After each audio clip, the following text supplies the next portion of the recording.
वे तपस्या does reap benefits? Sir इसको IAS आपने बनाया, फोरम ने बनाया एक्चुअली। तो फोरम ने इसका पोटेंशियल जो देखा है और इसको जो तराशा है सर, उसके लिए सर फोरम को सैल्यूट है, दिल से बहुत बहुत धन्यवाद है। तपस्या कैंपस है स्पेसिफिकली जहाँ पे हम खड़े हुए हैं। This should be a way forward for any aspirant.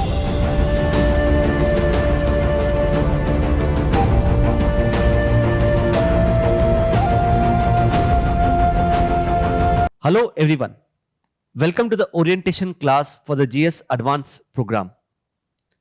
At the outset, I'd like to congratulate all the students who are able to clear the mains examination and set to appear for the interview. However, we do know that a large number of students could not make it to the list this time despite their best efforts. At the same time, there must be a number of students who must be well prepared for the prelims examination. But these students might still be underconfident when it comes to their mains preparation. For such students, we at Forum have decided to launch the GS Advanced program classes in the online and the recorded mode. In this particular orientation class, let me set the agenda first. First and foremost, I will be covering what are the problems faced by the students when it comes to their mains preparation. Second, how this particular program will help you to master the mains syllabus. Thirdly, what are the features of this particular program? And finally, how I as a faculty, how I would approach this particular program as far as the Indian economy is concerned. So these are the 4 things that I will be doing in this particular orientation class. So without wasting much time, let's start with the general problems faced by the students when it comes to their mains preparation. Throughout my career in UPSC journey, both as a student as well as faculty, I have come across students belonging to different categories. Example is students who might be preparing for the foundation. Second, students who despite appearing for prelims multiple times, they are unable to clear the prelims examination.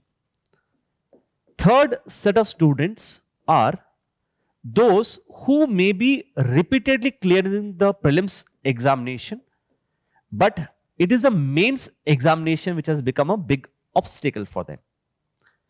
Fourthly, students who might be repeatedly clearing the mains examination, but due to less marks in the mains examination, they are unable to make it to the final round. And last, obviously, is the toppers. In this particular program, I'm not speaking about toppers, nor am I speaking about the students who are still taking their foundation. I'm talking about these set of students who are caught in this vicious cycle of UPSC journey. Now, as far as these students who are unable to clear the prelims examination despite multiple attempts, for these students, prelims has become a psychological barrier. So these students are excessively focusing on prelims at the cost of the mains examination. These students might be able to clear the prelims examination this time. But you guys must understand that prelims is just qualifying in nature. The real game lies in the mains examination. I do understand that because you've not been able to clear prelims multiple times, that has created a kind of barrier in your mind. But you must understand that the real game is mains examination. Same way, people who are clearing prelims repeatedly, and if you're not being able to clear the mains examination, it essentially shows that there are certain knowledge gaps as well as gaps in your answer writing skills. The same can be said about the students who repeatedly clear the mains examination, but if you are getting less marks, it means there is a gap in your preparation. So GSAP is essentially designed to address the demands of these three set of students. Secondly, see, I've seen so many students during my career. Most of the students have extremely good notes when it comes to the prelims section. It is quite understandable because when you are enrolled in a foundation class or a foundation course, the coaching institute in which you have enrolled, they have focused and given you the necessary notes for the prelims examination. But you guys might not be having notes for the mains syllabus.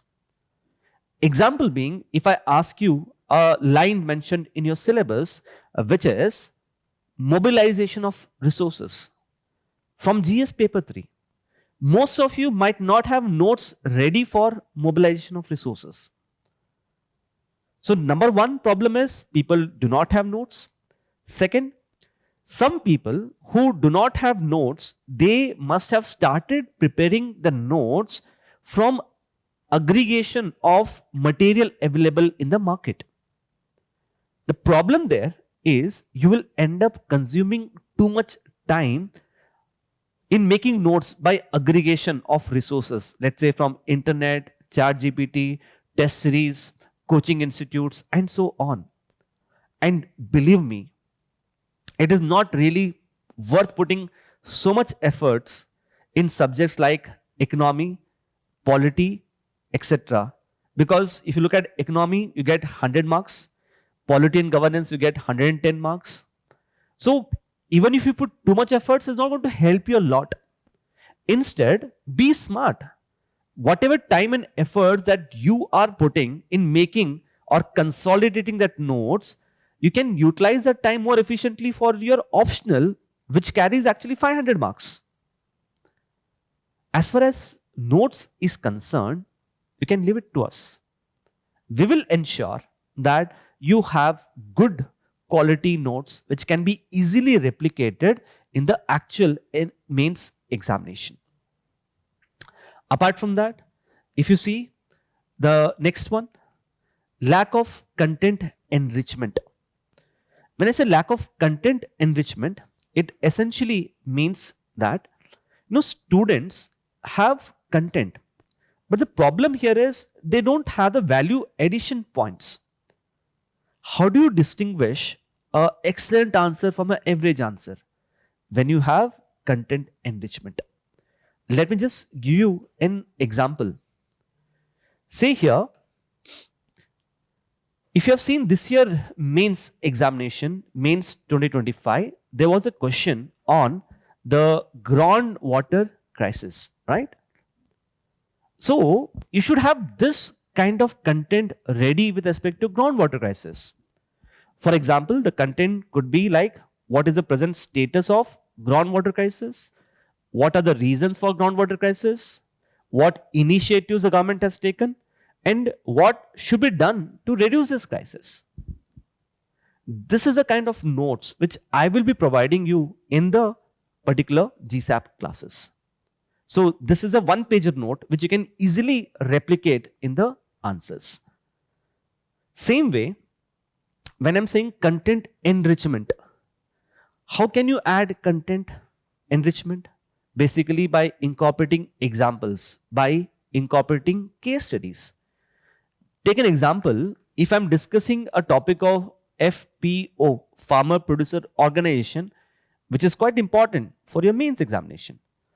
I will give you number of case studies, a number of examples which you can use it in your mains answers. The next one is with respect to lack of focus on answer writing skills. There are a number of students who may have got extremely good content, but the problem here is these people might not have good answer writing skills. I'll just give you an example. In one of the previous year mains, there was a question. The question was, what are the challenges related to PDS and how should we address these challenges? So question was challenges and strategies related to PDS. Now you might think that it's a very easy question. Yes, of course it is easy. But the problem here is, if you think of just challenges, right? You'll have around 10 to 15 challenges. And if you think about strategies, you'll have around 10 to 15 strategies. So all of you have good content to write an answer on this question. But surprisingly, this particular question on PDS, it has not asked for 15 marks, it has asked for 10 marks. It means whatever content that you have to have that kind of ability to concise that content and write the answer in just around 150 words. That I would say is a real challenge. So what we would be doing in the GSAP classes is, apart from building your content, apart from enriching your content, we'll also discuss the answer writing approach. For example, you can see this is a PYQ. This PYQ is related to the savings rate. It says among several factors for India's potential growth, savings rate is the most effective one. Do you agree? What are the other factors available for the growth potential? This question was asked for 10 marks. As you can see, there are two parts of the question. You may have a lot of content, but how do you concise that content in 150 words? That is how you can write. You can see suggested answer structure which I have given. Like how should you write your introduction? What dimensions you should incorporate in the body of the answer? And how should you conclude your answer? So I have given value addition points as well. Like you can use case study of China and Harrod-Domer model and Japan and Italy. Then the diagram highlighting the virtuous cycle of savings and GDP. Economic survey, facts related to savings rate. Apart from this, you can also see this question. Mobilization of savings is crucial for $7 trillion economy. Explain the statement. Discuss various challenges in the mobilization of savings in India. So how should you structure answer to that particular question? Intro, body and conclusion and the enrichment points.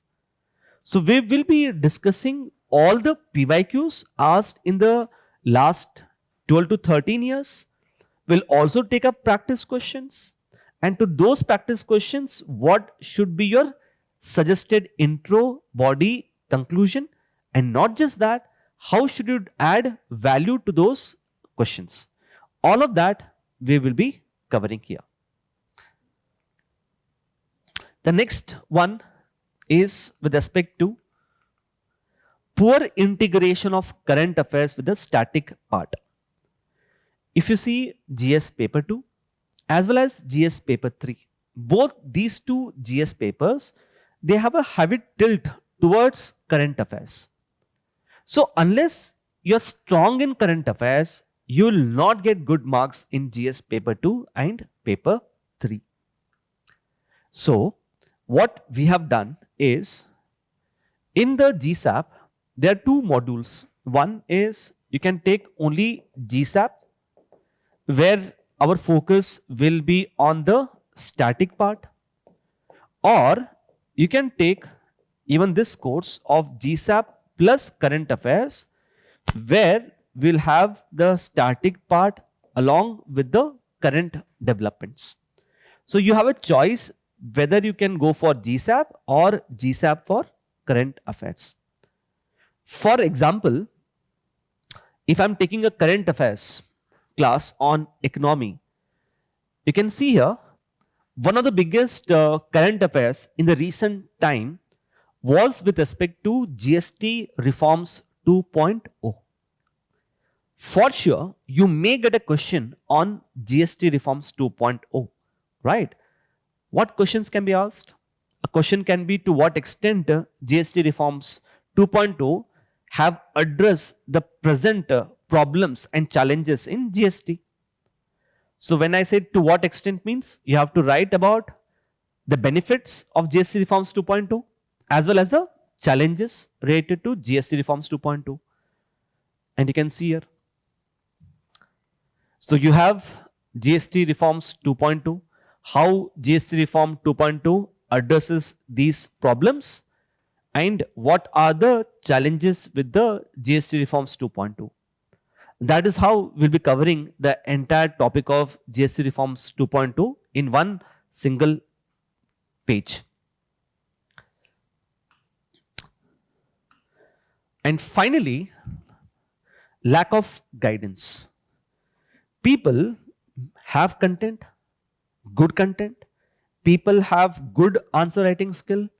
In spite of that, if people are not being able to clear the mains examination, or if people are getting less marks in the mains examination, believe me that there is some fundamental problem in the way you are approaching the things. So you need a good guidance. You need a person who is able to provide you with hand-holding support. That is where this particular program will also offer you with a dedicated mentor who will provide you with the necessary guidance and support. He will help you identify your strength, your weaknesses, and he will help you guide in the right direction. So these are the problems faced by the students, and by taking into account these problems only, we have designed the GS Advanced Program classes. Let me tell you what are the deliverables in this particular program. Now, for the GS Advanced Program, we are expecting that you have already got a conceptual understanding. It means that we are expecting that you have already done your foundation or you have prepared for the syllabus, at least the prelims part, on your own. This program is not designed for the beginners, understand it. This program is for the students who have done certain level of preparation either on their own or from the foundation classes. So we expect that when you come to us, you should be at this particular level. From this level, we'll take you here through GSAP classes. What all things are included here? Number one, you'll have content building classes. These classes shall be provided to you in the recorded mode. And here the classes will be for all the subjects including ethics. All the subjects including ethics will be covered in these classes. Next is, in these content building classes will also provide you with content enrichment, like the way I have shown it to you. And then after every class, you will have daily assignments. We'll have a test which is called as benchmark test. So you sit in the class, you understand what we are teaching, you observe the concepts, revise it, and then come back and write that particular test. You have to submit that test within 24 hours. And once you submit the test, we will provide you with our feedback for your answers. So it's a kind of a loop that you are getting into.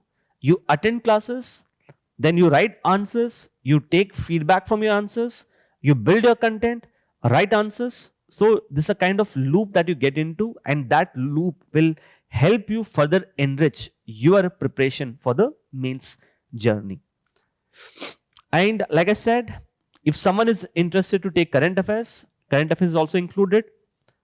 Now, because these classes are in recorded mode, I do understand that while watching recorded classes, you might have some doubts.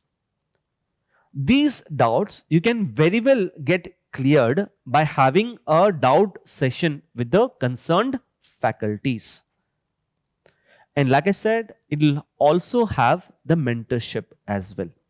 So these are the deliverables as part of the GSAP.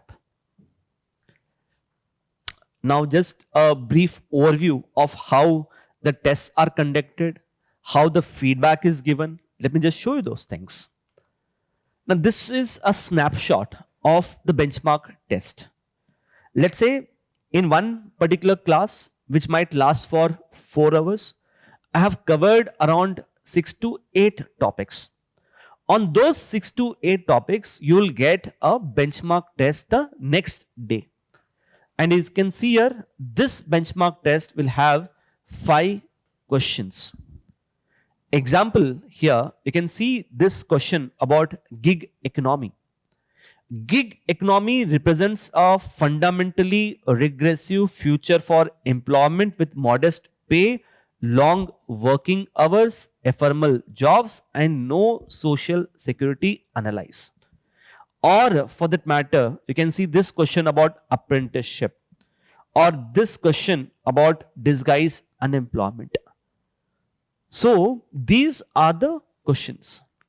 Once you write answers to those questions, we will provide you with the suggested answer. So when I say suggested answer, we will tell you what should be your intro, what all things should you write in the body of the answer, and what should be your conclusion. So all these things we will provide it to you. And like I said, you will be required to write answers and submit it within 24 hours. Once you submit the answer, we will check your answers and provide you with the feedback within 48 hours. So this is a snapshot of how we do the answer writing.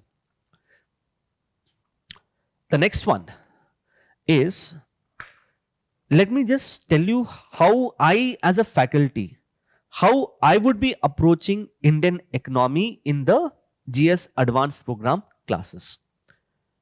What I have done, the entire syllabus of Indian economy for the mains, I have divided into 5 different pillars. As you can see, pillar 1, 2, 3, 4, 5. I will be discussing the topics pillar wise. Example of which is, let's say, I pick up this particular pillar of infrastructure. Once I pick up the pillar of infrastructure, look at the syllabus which is mentioned. It is mentioned as one line, which is infrastructure, energy, ports, road, airport, railways. Right? Now, when I start the class on infrastructure, first and foremost, I will show you all the PYQs which have been asked on infrastructure in the last 13 years, 12 to 13 years. And not just showing PYQ, we'll understand why a particular question was asked. We'll analyze the PYQ. Example being, see here, this question about Udan was in news, right? That is why this question was asked. Or for that matter, this topic about public-private partnership in railway stations was in news. Or the government's focus on digital public infrastructure was in news. So we'll try to identify why a question was asked on a particular dimension, analyzing the PYQ. After analyzing PYQ, I will show you how questions are likely to be asked in the upcoming mains from these topics. Example, see here, what I've basically done, the infrastructure which is mentioned as one single line in your syllabus, I have broken down that entire line into almost 19 different topics. Example being, when I discuss financing of infrastructure, we'll cover NIP, Gati Shakti, as well as the present challenges related to financing. Public-private partnership will cover even NMP also, PPP models also. Road sector will cover this multimodal logistic park. Railways, for example, dedicated freight corridor, PPP in railway stations. Maritime sector. If you have seen the PYQs, a question has been asked on public-private partnership in airports, public-private partnership in railway stations. On railway stations as well as airport, question has already been asked. What dimension is now pending to be asked is public-private partnership in ports, or for that matter, shipbuilding, which is in news. So that is how we will break down this entire syllabus and we will cover each of these topics. How a topic would be covered? For example, let's say I am discussing this topic of financing infrastructure. Now what I will do is, for every theme, for every pillar that I will be covering, I will show you the practice questions. Like on infrastructure, look here, I have made different practice questions covering different dimensions, like INVITs, NIP, DISCOMs, privatization of DISCOMs, rooftop, offshore, road, multimodal logistic park, railways. These are the practice questions. Like I said, value addition is very important, right? So for value addition, I will be providing you with this kind of fact sheet, because facts, data they are very important for your mains examination. So I will be providing you with this kind of fact sheet. Then, before starting a particular topic, let's say financing of infrastructure, I'll first take up the PYQ. Like this was a PYQ which was asked in mains 2021. I will show you how should you approach the PYQ in terms of intro, body, conclusion, and what you should do to do value addition. All of that I will be covering in the class. After that, let's say I take up this topic of financing infrastructure. See, I do know that if at all a question is asked on financing infrastructure, on what dimension the question is likely to be asked. For example, the question might be asked on challenges related to financing infrastructure, or initiatives taken by the government for financing infrastructure, or what we should do to address these challenges. I will be covering all these dimensions. You can see here, challenges, government side, bank side, bond market, PPP, Kelkar committee, and private sector. Strategies, government side, bond market, that is recommendations of HR Khan committee, recommendations of Kelkar committee. All of this will be covering at one particular place. So the entire topic of financing infrastructure is in just one single page. Now let's say there's a question which requires you to talk about challenges of financing infrastructure in India. Your answer is right here. For example, this